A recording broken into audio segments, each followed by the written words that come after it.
6:07 right now. Your credit card bill could be getting more expensive. And the Federal Reserve is considering raising target interest rates another half point in May after they raised it a quarter point last week. WMAR 2 News' Mark Roper's live at the Inner Harbor this morning. So, Mark, we see rising prices with inflation. Now interest rates are going up, too. Yeah, good morning, Megan and Christian. Inflation hit a 40-year high last month, and as painful as it is to consumers' budgets, the Fed sees raising interest rates as one way to stop inflation in its tracks, or at least slow it down. As inflation goes up, not only do people have to pay more for the goods and services they buy, but now they'll have to pay more for any of those things they bought with a credit card. Inflation jumped to 7.9% in February. The U.S. economy hasn't seen numbers like these since the 1980s, when inflation hit 8.4% in January 1982. The Federal Reserve is preparing to go back to the future for a solution to get inflation under control by raising its interest rates even more. We need to slow down inflation. It's like dominoes. A high Fed rate means a higher prime rate, which increases the variable rate on your credit card and a higher payment due on your next credit card bill. It's not going to hit the mortgage and the auto loan market hard right now. It'll have more of an impact, say, by the end of the year after a number of rate hikes occur. The Federal Reserve already raised rates by 1/4 point this month.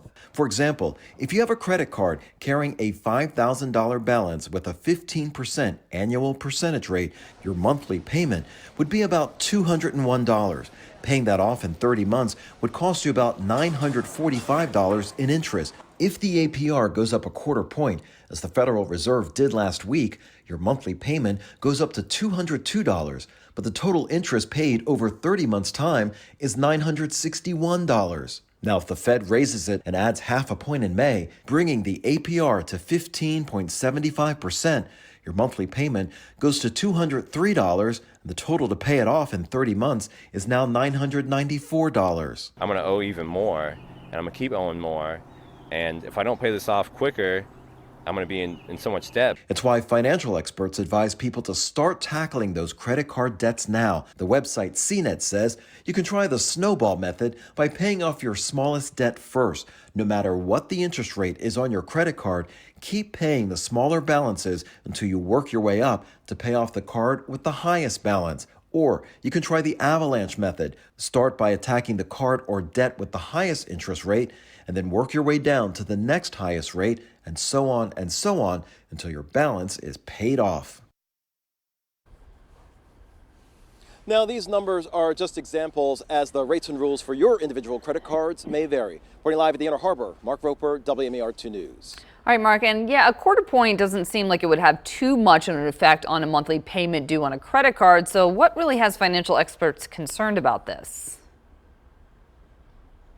Well, the fear right now is really how much more these rates could go up, because you can see, even with a small amount, how much a difference it could make on your monthly payment. And if you have multiple cards, those numbers really can add up.